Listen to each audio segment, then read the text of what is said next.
Among the countless canary breeds admired throughout the world, few are as rare, mysterious, and visually extraordinary as the Giboso Español. Unlike color canaries that captivate us with vibrant plumage, the Giboso Español fascinates through something entirely different. Its structure, its posture, its unmistakable silhouette. Developed through decades of careful selective breeding, this remarkable Spanish breed has become one of the most distinctive exhibition canaries ever created.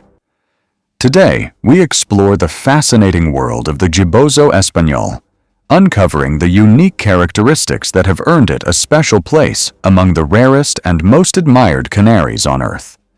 While color often captures our attention first, some canaries impress us in an entirely different way.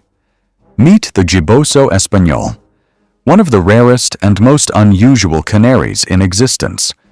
Unlike traditional breeds that are admired for their coloration, the Giboso Español is celebrated for its extraordinary structure, its elongated neck, its elegant curves, its distinctive posture.